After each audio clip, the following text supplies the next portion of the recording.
صحیح بخاری میں حدیث ہے کہ جو کوئی بھی شخص طاقت کے بل پر زبردستی کسی سے زمین 1 فٹ بھی اگر حاصل کرتا ہے تو اللہ تعالیٰ قیامت کے دن اسے 7 زمینوں کے اندر دھسا دے گا۔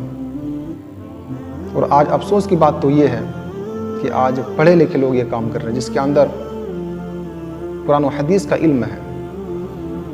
جب پڑھے لکھے لوگ یہ کام کریں گے تو پھر جس کے پاس قرآن و حدیث کا علم نہیں ہے وہ تو پھر اسے زیادہ کریں گے۔ اس کو پتہ نہیں ہے کہ ایک دن مجھے خدا کے سامنے کھڑا ہونا ہے، اس کا ہمیں جواب دینا ہے، ہم جو کام کر رہے ہیں اس کا بھی جواب دینا ہوگا۔ اور آج عالم، نام کا عالم، چہرہ دیکھو گے تو لگتا ہے نورانی چہرہ، لگے گا ابھی ابھی جنت سے نکل کے آیا ہے، لیکن اس کا جب بیک گراؤنڈ دیکھو گے تو کالے کرتوتوں سے بھرا ہوا ہے۔ اس کو پتہ نہیں کہ ایک دن مجھے خدا کے سامنے کھڑا ہونا ہے، اس کا ہمیں جواب دینا ہے۔ تم جس ہاتھ سے، تم جس اعضاء سے گناہ کرو گے وہ تمہارے خلاف قیامت کے دن گواہی دیں گے۔ تم جس زمین پر بیٹھ کے گناہ کرو گے تو وہ زمین قیامت کے دن گواہی دیں گے کہ اس نے ہمارے اوپر یہ گناہ کیا تھا بیٹھ کر۔ سورہ زلزال میں ہے، سورہ نمبر 99 پارہ نمبر 30، یومئذ تحدث اخبارہا، اور اس روز زمین تمہارے خلاف گواہی دیں گے، اس نے ہمارے اوپر یہ گناہ کیا تھا، اس ٹائم پہ اس نے یہ گناہ کیا تھا۔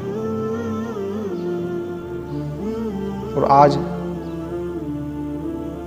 جسے اپنے آپ کو بولتے ہیں پیر، سردار، وہ بولتے ہیں کوئی بات نہیں، جو کر رہے ہیں بالکل صحیح کر رہے ہیں، جب تک ہم آپ کو جنت میں لے کے نہیں چلے جائیں گے تب تک ہم جنت میں نہیں جائیں گے۔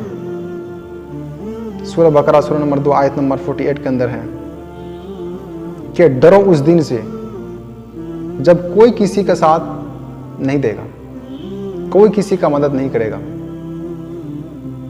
اور مجرموں کو کہیں سے بھی مدد نہیں مل پائے گا۔ اور سورہ زمر میں ہے، سورہ نمبر آیت نمبر 7 میں ہے کہ کوئی جان دوسرے جان کا بوجھ نہیں اٹھائے گا۔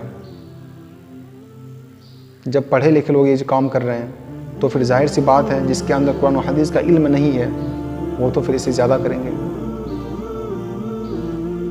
آج غریبوں پر ظلم ہو رہا ہے، غریبوں پر اتیاچار ہو رہا ہے، اور آج پڑھے لکھے لوگ جسے عالم کہتے ہیں، جس کے پاس ڈگریاں ہیں، وہ بیٹھ کے، وہ کھڑے ہو کے تماشے دیکھتے ہیں، ویڈیو بناتے ہیں اور بولتے ہیں کہ ہم عالم ہیں۔ فرقہ کون بناتا ہے؟ پڑھے لکھے لوگ بناتا ہے یا جاہل لوگ بناتا ہے؟ پڑھے لکھے لوگ بناتے ہیں فرقہ، جس کے اندر قرآن حدیث کا علم نہیں ہے وہ تو فرقہ بنا ہی نہیں سکتا نا۔ جس کے اندر قرآن حدیث کا علم ہے تو فرقہ وہی بناتا ہے۔